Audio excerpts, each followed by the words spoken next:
So, ladies and gentlemen, I have played roughly 7 hours of Mass Effect Legendary Edition yesterday, and specifically Mass Effect 1. So what I covered in those 7 hours is I did the initial bit, I did all of the Citadel, I went off, did a couple of side quests, seeing how the Mako looks, and did Noveria. And I'm here to talk about my experience. So, coming in, I need to immediately reset the expectations that you might have for this game. I had certain expectations as well. We need to remember that this is a remaster. This is not a remake. So there are certain things that can be touched, given the concept that this is a remaster and not a remake. Which means that, if we have certain props, you can improve the props, you can add some foliage, but adding props would be a really time-consuming endeavor, and we are, skirting more and more closer to a remake. With having said that, some of the areas definitely feel like 2007. If you look at the initial part of Noveria, oh my gosh, like this place looks empty. This place doesn't make too much of a sense from a perspective of an actual lived-in place, and you can see that, they did a great job with the texture work on the walls. This really looks like stone, this really looks like water. Cool, but that the rest, like, there's a certain lack of furniture around the place. This certainly doesn't feel too homey. This feels like a game set from 2007. I'm not sure what's going on with the quick slots, because I can pull my own skills into the quick slots, but I can't pull the skills of my teammates into the quick slots. So I have them set to auto. They're doing their own thing, essentially using the abilities as they like, and I have just my own, which kind of looks a little sad because, I just had like 2 or 3 skills at the beginning, which is, yeah. Moving to a little bit of a controversial topic are the elevators on the Citadel. You can skip most of these, and even those that you can skip were made a little bit faster, and this also applies to Noveria.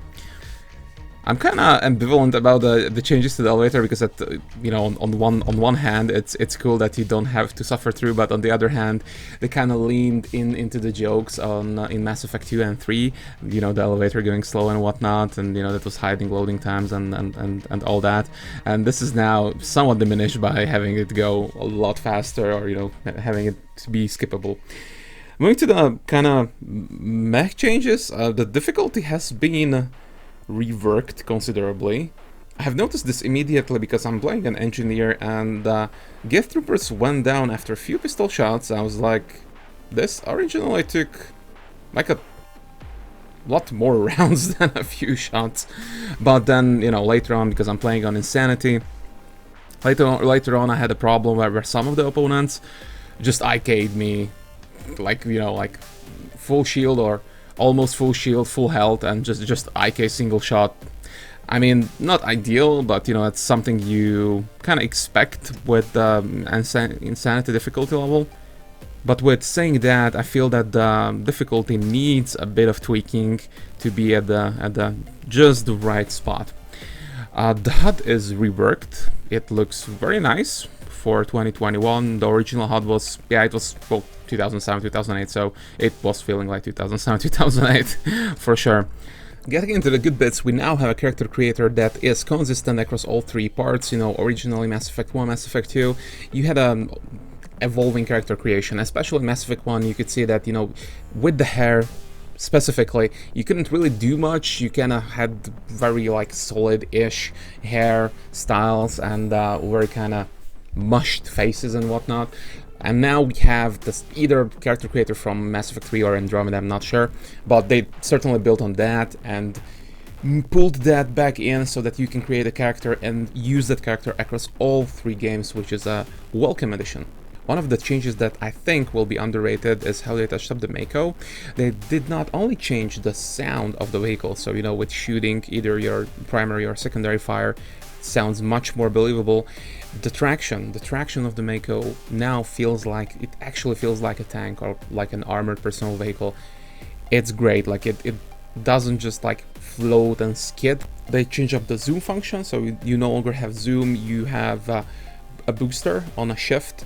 I hope that they didn't rebind it somewhere else, because I didn't check. I was not really missing it that much. But the booster is excellent. It helps you get through those, last yards, feet, inches when you're just at the top of the hill and you just need that one last little bit. You still have the push-off boost as well. I love what they did to the Mako, and you can now even repair it while you are moving. This is freaking amazing. And they took away, you know, your ability to shoot. Instead, I actually use the repair function now, which wasn't really the case when I was playing before. I relied very heavily on my shields with the Mako, and once they were depleted, it was not always like game over, but it was very close to always game over. So big thumbs up to the upgrades to the Mako. On the flip side, the most obvious is the graphical touch-up of the entire game. The areas themselves look great, like they improved a lot of little foliage things were added. They could have improved like the outside areas a bit more, because, you know, you still have like the random shack in the middle of nowhere, but in general, you know, the citadel, the areas that you remember from the game, they did an excellent job here. But, you know, this is Mass Effect. The most time you spend is actually talking with characters, actually looking at characters up close. They did an excellent job bringing out, especially like, you know, deeper, darker tones. You have the Solarian, you have, well, Rex is just the one Krogan that you will talk most often up close. But, you know, Turians, they look amazing. The Asari, oh my gosh, they pop from the screen.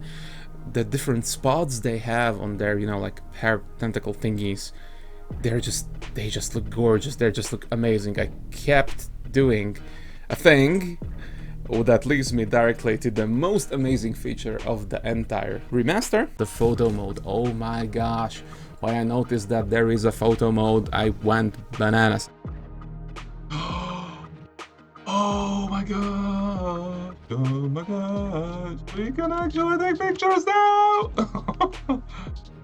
Oh, thank you, thank you, thank you, thank you, thank you, thank you. I would say that it's a good photo mode. It's not, I've seen better, especially the lack of an option to save a preset is a little bit of an issue for me, because I always turn off vignette, because why would you want to take that picture if you know, like I want to take the raw picture, and if I want a vignette, I'll add it in post, but, you know, give me the raw picture as the preset. But having said that, you know, you can do all kind of things, turn off the NPCs, turn off the player character, move the camera, you know, add kind of like different lenses, change. With that, change the FOV, focusing distances, whatnot. Just a ton of options, and I can't stress it enough how good it is to have an actual photo mode in the OG Mass Effect 1. Now with, you know, improved graphics, whatnot. Love it, love it, love it to bits. I didn't really have that many issues. Like I have, if I can find the clip, Ash behaved weirdly in one scene, and on the upgrade screen there was this stickiness bug on the plus symbols, but it's fairly minor.